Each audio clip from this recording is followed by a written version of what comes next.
सहनावतु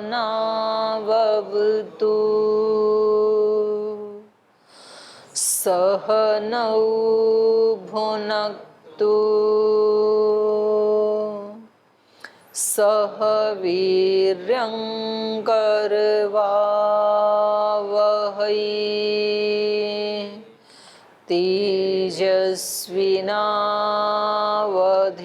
तेजस्विनावधीतमस्तु मा विद्विषावहै ॐ शान्ति शान्ति शान्तिः।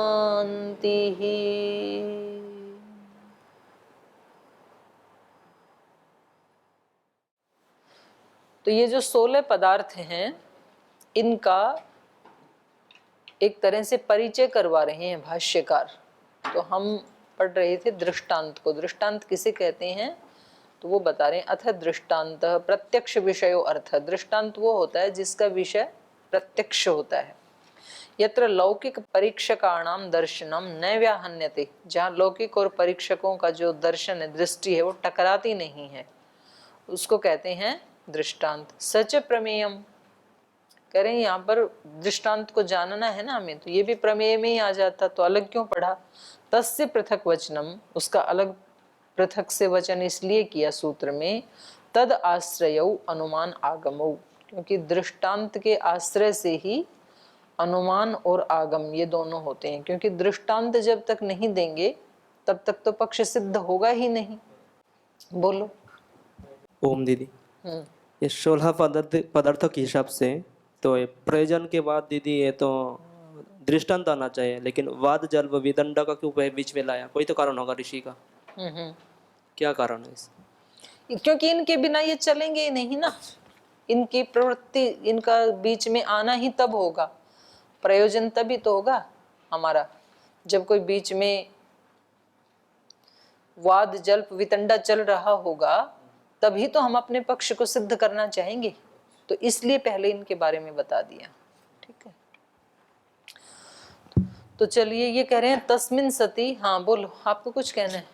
ये दीदी न्याय दर्शनकार ने यहाँ पे आज से का सबसे मंगलाचरण करके डायरेक्ट प्रमाण प्रमेय संशय से शुरू कर दिया, तो क्या मंगलाचरण करना आवश्यक नहीं है क्या?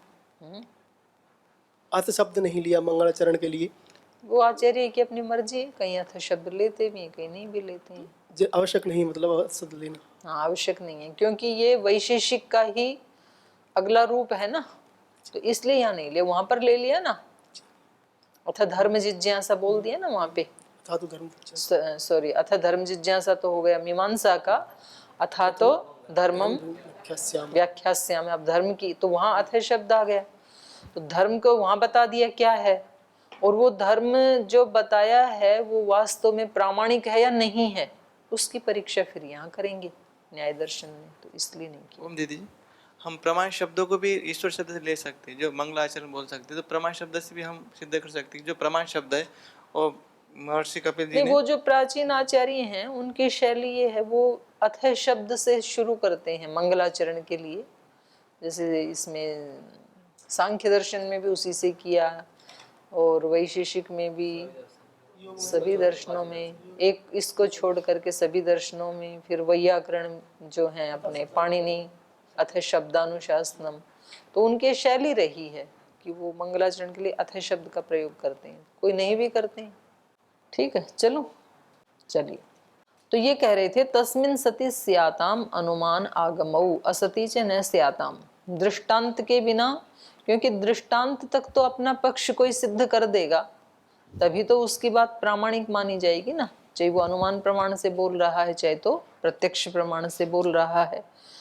तो इसके बिना, दृष्टांत के बिना प्रमाण का अस्तित्व ही नहीं है, अनुमान और आगम प्रमाण का भी अस्तित्व नहीं है।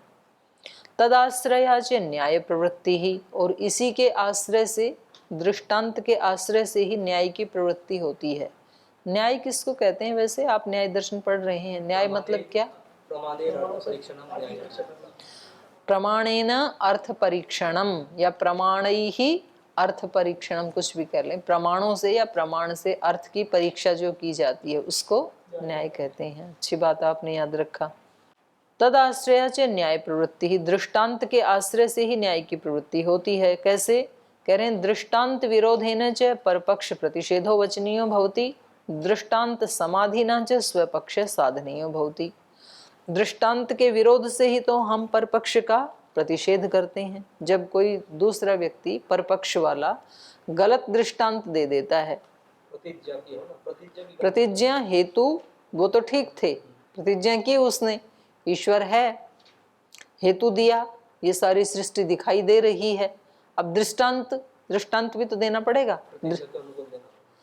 हाँ, दृष्टांत क्या होता है? साध्य साधर्म्यात् तद धर्म भावी दृष्टांत। दृष्टांत उदाहरण एक ही तो बात है, ठीक है, दृष्टांत को ही तो उदाहरण कहते हैं। तो वो उस धर्म से भावित होना चाहिए ना। तो अगर वो किसी ने गलत दे दिया तो ये व्यक्ति उसका विरोध कर देगा। तो कह रहे हैं दृष्टांतेन, दृष्टांत विरोधेन च, दृष्टांत का विरोध करके ही परपक्ष प्रतिषेधो वचनीय, दूसरे के पक्ष को प्रतिषेध हम कर सकते हैं। और दृष्टांत समाधिना च, दृष्टांत को स्वीकार करके दृष्टांत के द्वारा ही, अच्छे दृष्टांत के द्वारा ही स्वपक्ष साधनीय भवति, अपने पक्ष को सिद्ध किया जा सकता है। साधनीय भवति माने सिद्ध करने योग्य, स्थापना योग्य होता है अपना। तो दृष्टांत की तो बहुत बड़ी भूमिका है पंचावयव में, अपने पक्ष को सिद्ध करने में। क्योंकि आप भले ही उपमान का प्रयोग बेशक ना करें, दृष्टांत तक यदि आपका पक्ष ठीक है तो आप उसको स्थापित कर सकते हैं। लेकिन दृष्टांत यदि आपका गलत है तो आप अपने पक्ष को स्थापित नहीं कर सकते हैं। हेतु भी है ना, दोनों मेन है। हेतु के बाद यदि दृष्टांत आप नहीं देंगे तो आपका पक्ष अधूरा है, फिर केवल मात्र हेतु पे पूरा नहीं हो जाएगा। तो अभी तो बात दृष्टांत की कर रहे हैं तो उसी का जिक्र करेंगे ना। ये थोड़ी कह रहे हैं कि हेतु गलत हो तो भी दृष्टांत से पक्ष सिद्ध हो जाएगा, ऐसे तो नहीं कह रहे हैं। दृष्टांत की महत्ता बता रहे हैं लेकिन। और कह रहे हैं नास्तिकश्च दृष्टान्तम अभ्युगच्छन् नास्तिकत्वम जहाति। और ये जो नास्तिक है, नास्तिक मतलब बौद्धों का मत, क्षणिकवादी, जो मानते नहीं है कि ये संसार है, वो कह रहे हैं ये तो प्रतिपल नष्ट हो रहा है, हर पल, तो इसका अस्तित्व नहीं है संसार का। और संसार का प्रयोग कर रहे हैं और फिर भी संसार का विरोध कर रहे हैं, बोले है ही नहीं। तो ऐसे जो क्षणिकवादी, जो नास्तिक हैं, बौद्ध हैं, वो दृष्टान्तम अभ्युगच्छन्, दृष्टांत को स्वीकार करते हुए नास्तिकत्वम जहाति, अपने नास्तिकत्व को उनको छोड़ना ही पड़ेगा, पराजित हो जाते हैं। कैसे? ये व्यक्ति कहता है कि मैं तो मानता ही नहीं हूं कि ये कोई शरीर, ये वस्तु, ये जगत है, सब का सब क्या है? क्षण के लिए है, भ्रम है केवल। तो बोले ठीक है, आप अपना पक्ष रखो फिर। तो इसने कहा कि ये सारा संसार क्षणिक है, ये हो गई प्रतिज्ञा। फिर हेतु क्या हुआ? प्रतिपल परिवर्तन होने से, नष्ट होने से, परिवर्तन भी नहीं कहते हो, प्रतिपल नष्ट होने से। ठीक है, आपका हेतु भी मान लिया। अब दृष्टांत दो। तो दृष्टांत तो तभी दिया जाएगा ना जब वो दिखेगा। वो थोड़ी देर तो रुकना चाहिए ना सामने, क्योंकि इन्होंने दृष्टांत का क्या बताया? प्रत्यक्ष विषय अर्थ है, हमें दिखना चाहिए प्रत्यक्ष की ये दृष्टांत है। और यदि उसने इसको स्वीकार कर लिया तो उसका क्षणिकवाद नष्ट हो गया, फिर स्वीकार कर ही लिया ना उसने। तो इसलिए कह रहे हैं नास्तिकश्च दृष्टान्तम अभ्युगच्छ। और यदि वो दृष्टांत नहीं दे पाता है तो उसका पक्ष सिद्ध नहीं होगा, और यदि दृष्टांत देता है तो उसका पक्ष नष्ट हो जाएगा, क्योंकि उसने स्वीकार कर लिया, फिर क्षणिकवाद उसका नष्ट हो गया।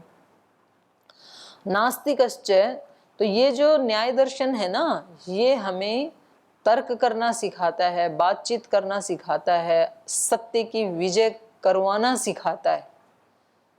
कभी कभी ऐसे होता है कि व्यक्ति है तो सत्यवादी, लेकिन अपने सत्य को अभिव्यक्त करना नहीं आता है उसको, तो वो निग्रह स्थान में चला जाएगा। आज जो न्यायालय में जो न्याय हो रहे हैं वो सत्य के आधार पे थोड़ी हो रहे हैं, बोलने की जो तर्क शक्ति उसके आधार पे होते हैं। जो बिल्कुल अपराधी हैं, वास्तव में अपराधी हैं, वकील को भी पता है, उस व्यक्ति को भी पता है, वो व्यक्ति केस जीत जाते हैं। और जो वास्तव में सच्चा था, ईमानदार था, जिसने अपराध किया ही नहीं था, उसकी जेल हो जाती है। किसके आधार पे? वो ऐसे गलत एविडेंस ले आते हैं, उनकी जो तार्किक बुद्धि है वो सच को झूठ बनाती है, झूठ को सच बना देती है।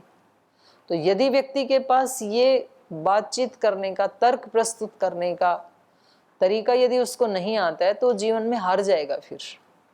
तो न्याय दर्शन हमें व्यवहार करना भी सिखाता है, कैसे हमें बातचीत करनी चाहिए, अपने सत्य का स्थापन कैसे करना है और दूसरे के असत्य का खंडन कैसे करना है, दोनों आने चाहिए व्यक्ति को। तो ये कह रहे हैं ये जो नास्तिक है ये तो इसका तो हमें खंडन करना है, तो ये हम कैसे कर सकते हैं?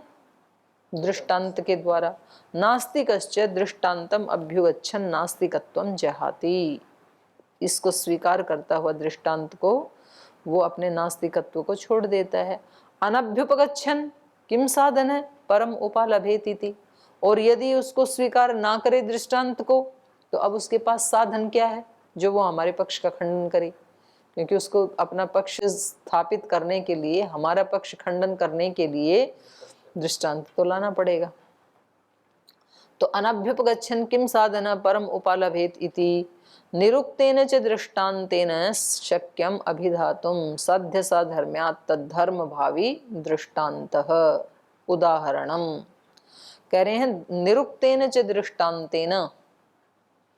निरुक्तेन मतलब कहा गया, निरुक्ति की गई है जिसकी, कहे गए दृष्टांत के द्वारा, निरुक्तेन च दृष्टान्तेन कहे गए दृष्टांत के द्वारा अभिधातुम शक्यम अपनी बात को वो स्थापित कर सकता है। वो दृष्टांत बताएगा, कहेगा, स्थापित करेगा तभी तो वो अपनी बात कह सकता है।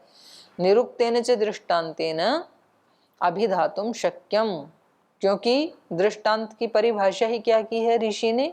साध्य साधर्म्यात् तद्धर्म भावी दृष्टांत। उदाहरणम, दृष्टांत और उसी को उदाहरण कहते हैं। साध्य के साथ साधर्म वाला होना चाहिए, तद्धर्म भावी, जो साध्य में धर्म था वो इसमें होना चाहिए दृष्टांत में। तद्धर्म, उस धर्म को अपने अंदर रखने वाला, ऐसा होता है दृष्टांत या उदाहरण। जो साध्य में हमें सिद्ध करना था जो धर्म, वो हमें इसमें दिखना चाहिए। जब हमने कहा अनित्य है शब्द, तो हमारी प्रतिज्ञा में कौन सा धर्म है जो हमें सिद्ध करना है? अनित्यत्व। अनित्यत्व को सिद्ध करना है ना हमें, तो हमने प्रतिज्ञा की अनित्य शब्द। हेतु क्या दिया? उत्पत्तिकत्वात्, क्योंकि वो उत्पन्न होता है। और अब दृष्टांत क्या देंगे? कोई ऐसी वस्तु दिखाएंगे जो उत्पन्न होने वाली है और अनित्य धर्म वाली है। तो हम कहेंगे यथा घट, घड़ा जो है वो क्या है? उत्पन्न भी होता है और अनित्य भी है, वो नित्य नहीं रहता है। तो अनित्यत्व जो है ये यहाँ दिखाना होगा हमें घड़े में, तब ये उदाहरण बन पाएगा। तो उदाहरण क्या होता है? साध्य साधर्म्यात्, जिसको हमें सिद्ध करना था, जो हमारे लिए साध्य था, वो क्या था? अनित्यत्व। उसके साथ साधर्म वाला होना चाहिए ये दृष्टांत, तद्धर्म भावी होना चाहिए। उस धर्म को अपने अंदर दिखाने वाला, बसाने वाला, ऐसा होना चाहिए उदाहरण। तो ये कह रहे हैं ये जब दृष्टांत लाएगा तो वो दृष्टांत कैसा होना चाहिए? ये व्यक्ति जो भी देगा दृष्टांत तो तद्धर्म वाला होना चाहिए ना। और तद्धर्म क्या था इसका? सब कुछ अनित्य है, सब कुछ क्षणिक है, ये था इसका। तो क्षणिकवादियों का है ना ये मत, तो इसका तद्धर्म भावी, तो वो तो फिर क्षणिक ही होना चाहिए दृष्टांत। और यदि वो क्षणिक है तो वो प्रत्यक्ष का विषय नहीं हो सकता है, क्योंकि व्यक्ति देखेगा तब तक तो नष्ट भी हो जाएगा। हाँ, तो नष्ट हो जाएगा, बदल जाएगा नहीं। तो इसलिए निरुक्तेन च दृष्टान्तेन अभिधातुम शक्यम, क्योंकि कोई अपने दृष्टांत को, निरुक्तेन दृष्टांत कहे हुए दृष्टांत को अभिधातुम शक्यम दिखाएगा तभी तो वो अपनी बात को स्थापित कर सकता है। क्योंकि दृष्टांत की तो परिभाषा ही ये है, साध्य साधर्म्यात्, वो धर्म उसमें दिखना चाहिए। तो यदि तो उसमें क्षणिकत्व दिख गया तो तब तो वो दृष्टांत हम देख ही नहीं पाएंगे, नष्ट हो जाएगा। और यदि तो वो दृष्टांत हमें दिख गया तो उसमें क्षणिकत्व नहीं है फिर। तो दोनों ही दृष्टि से इस दृष्टांत के द्वारा ही हम इसके मत का खंडन कर सकते हैं। और दृष्टांत के दो वो हैं सूत्र, एक साध्य साधर्म्या तद धर्म भावी दृष्टांत तद विपर्याद व विपरीतम, विपरीत दृष्टांत भी होता है। जैसे हमने कहा ना अनित्य शब्द, और फिर हमने कहा हेतु दिया उत्पत्ति धर्मकत्वात्, और फिर इसका उदाहरण हमने दिया जैसे कोई ऐसी वस्तु जो नित्य है, जो नष्ट नहीं होती है। तो ऐसी वस्तु, नित्य वस्तु क्या है? कोई भी नित्य वस्तु दे दें, जैसे प्रकृति। और फिर हम उपमान में क्या कहेंगे? क्योंकि ये शब्द आत्मा की तरह अनुत्पत्ति धर्म वाला नहीं है, इसलिए ये नित्य भी नहीं है, अर्थात अनित्य है। तो दो तरह से दिया जाता है, तद विपर्यात, साध्य साधर्म तद धर्म भावी, और तद विपर्याद व विपरीतम। तद विपरीत को इसी सूत्र में घटा सकता है, साध्य वैधर्म्यात् अतद धर्म भावी दृष्टांत उदाहरण, साध्य वैधर्म्यात् अतद धर्म भावी दृष्टांत उदाहरण। तो तब भी दो ही सूत्र बनाने पड़ेंगे, तो उसमें अंतर क्या आएगा? इन्होंने वो उसको कह दिया तद विपर्याद व विपरीतम। ठीक है, तो दृष्टांत के बाद अगला शब्द क्या है? सिद्धांत। सिद्धांत किसको कहते हैं? अस्ति अयम इति अनुज्ञायमानो अर्थः सिद्धांतः, ये ऐसा है। अस्ति अयम इति, यह ऐसा है, इति अनुज्ञायमान, ऐसा स्वीकार किया जाता हुआ जो अर्थ अर्थात जो पदार्थ, उसको क्या कहते हैं? सिद्धांत। मतलब जो प्रमाणजन्य किसी ज्ञान के बाद ये विषय ऐसा है जब कहा जाता है, तो उसको कहेंगे सिद्धांत। अस्ति अयम इति अनुज्ञायमानो अर्थ, ये ऐसा ही है, ऐसा स्वीकार किया जाता हुआ अर्थ माने पदार्थ सिद्धांत कहलाता है। सच प्रमेयम, और कह रहे हैं ये भी प्रमेय है, सिद्धांत भी तो जानना है ना हमें, तो प्रमेय में ही आ जाता। तो इसका अलग से क्यों यहाँ पर पृथक वचन किया? तस्य पृथक वचनम सत्सु सिद्धांत भेदेषु वाद जल्प वितंडाः प्रवर्तन्ते न अतो अन्यथा इति। इसका अलग से वचन इसलिए किया सूत्र में, सिद्धांत भेदेषु सत्सु, सिद्धांतों का भेद होने पर ही, सत्सु मतलब होने पर, सिद्धांत भेदेषु सत्सु, सिद्धांतों का भेद होने पर ही वाद जल्प वितंडा प्रवर्तन्ते, वाद जल्प या वितंडा की प्रवृत्ति होती है। न अतो अन्यथा इति, जो सिद्धांत मेरा है वो ही आपका भी है, तो अब न वाद होगा, न जल्प, न वितंडा, तो न्याय की तो प्रवृत्ति नहीं होगी, जो समाधान ही हो गया वो तो फिर। तो यहाँ अलग किस लिए किया? कि सिद्धांत को हम जाने, सिद्धांतों का जब भेद होता है, मेरा सिद्धांत कहता है आत्मा नित्य है, आप कहते हैं अनित्य है, तो ये सिद्धांत का भेद हो गया। तो अब न्याय की प्रवृत्ति होगी हमारे बीच में, या तो वाद चलेगा, या तो जल्प चलेगा, या तो वितंडा चलेगी, तो न्याय की प्रवृत्ति ही तब होगी। साधनीय अर्थस्य यावती शब्द समूहे सिद्धि परिसमाप्यते तस्य पंचअवयवाः प्रतिज्ञादय समूहम अपेक्षा अवयवा उच्यन्ते। तो सिद्धांत के बाद क्या है अगला? अवयव। अवयव किसे कहते हैं वो बता रहे हैं। साधनीय अर्थस्य, जो हमारा साधनीय पदार्थ है उसका, यावती शब्द समूहे सिद्धि, जितने शब्द समूह में हमें उसकी सिद्धि करनी है, वो सिद्धि यावती शब्द समूहे परिसमाप्यते, जितने शब्द समूह में वो समाप्त होती है उसकी सिद्धि, तस्य तस्य कस्य शब्द समूहस्य, तस्य शब्द समूहस्य पंच अवयवाः, उस शब्द समूह के 5 अवयव हैं। जैसे हम योग का अंग, हम अष्टांग योग कहते हैं जैसे, तो योग कितना हो गया? समाधि पर्यंत, और उस योग के अंग कितने हो गए? अवयव कितने हो गए? 8। तो वो एक पूरा शब्द समूह है ना, यम, नियम, आसन, प्राणायाम, प्रत्याहार, धारणा, ध्यान, समाधि, समाधि पर्यंत ये जो पूरा एक शब्द समूह था, इसके ये 8 क्या हैं? अवयव।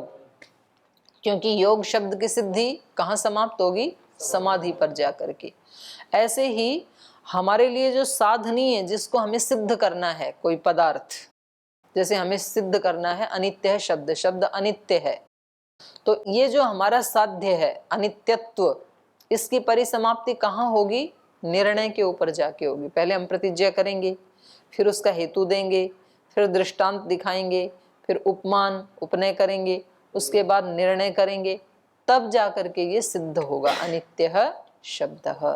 तो कह रहे हैं साधनीय अर्थ से, जो हमारा साधनीय अर्थ है, जैसे कि अनित्यत्व मैंने बोला उदाहरण में, यावती शब्द समूहे सिद्धि, जितने शब्द समूह में, जितने शब्द समूह पर्यंत उसकी सिद्धि परिसमाप्यते, उसकी सिद्धि की परिसमाप्ति होगी, तस्य पंच अवयवा, तो उस पूरे शब्द समूह के 5 अवयव हैं, और उनका नाम क्या है? प्रतिज्ञादय, प्रतिज्ञा आदि। पहला अवयव है प्रतिज्ञा, दूसरा हेतु, तीसरा दृष्टांत, चौथा उपमान उपनय, पांचवा निर्णय। चौथा प्रतिज्ञा, हेतु, उदाहरण या दृष्टांत एक ही बात है, और उपनय, और पांचवा है निर्णय निगमन। तो ये कह रहे हैं ये 5 अवयव हैं प्रतिज्ञादय। समूहम अपेक्षा अवयवा उच्यन्ते, क्योंकि समूह की अपेक्षा से इनको अवयव कहते हैं। पांचों का पांचों जो है वो तो शब्द समूह हो गया, एक समूह, जैसे योग का एक समूह हो गया, और उस समूह के क्योंकि ये पार्ट्स हैं पांचों, इसलिए इनको क्या कह दिया? अवयव। जैसे शरीर तो पूरा एक समूह है और उसके पार्ट्स हैं हाथ पैर आदि, तो इनको क्या कह देंगे? शरीर के अवयव। तेषु प्रमाण समवाय, तो ये जो 5 अवयव हैं शब्द समूह के, इन पांचों में क्या है? प्रमाणों का समवाय है। प्रमाण उसमें मिले हुए हैं, पांचों में प्रमाणों का एक समूह है। वो कैसे? आगम प्रतिज्ञा, प्रतिज्ञा में कौन सा प्रमाण होता है? आगम प्रमाण, शब्द प्रमाण। कोई व्यक्ति प्रतिज्ञा करता है, ये क्या है उसके लिए? शब्द प्रमाण है उसका। हेतु अनुमानम, हेतु में क्या होता है? अनुमान। जैसे पर्वतो वह्निमान, और हेतु क्या दिया? धूमत्वात्। तो ये जो धूम दिखाई दे रहा है, इससे ही हम जानते हैं कि वहां अग्नि है, तो ये अनुमान प्रमाण है ना। ये एक लिंग को देख करके लिंगी का ज्ञान होना, तो हेतु में कौन सा प्रमाण होता है? अनुमान प्रमाण। उदाहरण में कौन सा प्रमाण होता है? बता ही दिया था दृष्टांत का परिचय देते समय। तो उदाहरण में हो गया प्रत्यक्ष प्रमाण, 3 प्रमाण हो गए। उपनय में उपमान प्रमाण, उपनय जब आप देंगे कि ये गो है, तो यथा गो तथा गवय, तो ये क्या, कौन से प्रमाण का यहाँ पर प्रयोग किया जा रहा है? उपमान का। तो इस तरह से 4 जो इसके अवयव हैं उसमें एक एक करके 4 प्रमाण आ जाते हैं, तो 4 ही प्रमाण माने हैं न्याय दर्शन ने, तो चारों के चारों आ गए। तो क्या है फिर? ये प्रमाण समवाय, जो अवयव है वो क्या है? प्रमाणों का समवाय है। सर्वेषाम एकार्थ समवाये सामर्थ्य प्रदर्शनम निगमनम इति, और कहते हैं इन सारों का, सभी अवयवों का, सर्वेषाम एकार्थ समवाये, किसी एक अर्थ से जुड़ जाने पर, किसी एक ही अर्थ में इन सब का समवाय हो जाने पर, उसके फल से जो संबद्ध हो जाते हैं हम, सामर्थ्य प्रदर्शनम, उसकी सामर्थ्य को, उसकी सफलता को बताने के लिए, दिखाने के लिए फिर क्या कहा जाता है? निगमनम। फिर कहा जाता है कि ये निगमन है। निगमन मतलब अंतिम निर्णय। जैसे हमने प्रतिज्ञा की अनित्य शब्द, हेतु दिया उत्पत्ति धर्मकत्वात्, उदाहरण दिया घटवत्, उपनय किया यथा घटोत्पत्ति भवति तथैव शब्दोत्पत्ति अपि भवति, और निगमन किया अतः यतः शब्द उत्पत्ति धर्मकम अस्ति ततः शब्द अनित्य, यथा घट अनित्य तथा शब्दोपि अनित्य। तो उसकी सामर्थ्य दिखा दी हमने, अनित्यत्व की सफलता दिखा दी, तो ये क्या हो गया? निगमन। स्वयं परमो न्याय इति, तो पंचावयव से कोई अपनी बात को सिद्ध कर देता है तो ये परम न्याय है, इसको कोई काट नहीं सकता है। कोई व्यक्ति केवल एक प्रमाण से बोले जी ऐसे वेद में लिखा है, तो ये क्या हुआ? शब्द प्रमाण से केवल प्रतिज्ञा हुई है, अब प्रतिज्ञा के बाद उसका हेतु भी दे दे, दृष्टांत भी दिखा दे, उपनय भी और निगमन भी। तो अब ये परम न्याय है, अब ये अकाट्य सत्य है। तो ऐसे हमें कई तरह से अपनी बात कहनी आनी चाहिए, तो उसको कोई काट नहीं सकता है। तो उसका नाम क्या है? न्याय। तो हमें ऐसे सिखा रहे हैं गौतम ऋषि। जैसे महाराज जी ने कहा, या कुछ रोगियों ने कहा जी योग करने से हमें ये रोग ठीक हो गया, तो ये क्या होगी उस व्यक्ति की? प्रतिज्ञा। क्योंकि उसने प्रत्यक्ष देखा, तो वो खुद ही उदाहरण है, उसका हेतु भी है उसके पास। लेकिन उसी चीज को जब हमने लेबोरेटरी में सिद्ध करके दिखा दिया, तो अब उसको कोई काट नहीं सकता है। तो एक तो होता है ना, हम अपनी बात को वैसे ही कहें सामान्य रूप से, एक उसका प्रमाण दे करके कहें, फिर उसको और तीसरे ढंग से दृष्टांत दे करके भी कहें, दिखा करके भी कहें। तो इन पंचअवयव से युक्त होकर के जब व्यक्ति अपने पक्ष को स्थापित करता है, तो वो उसको क्या कहते हैं? परम न्याय। ये परम न्याय है। तो चलिए बस आज फिर समय हो गया, आगे कल पढ़ेंगे।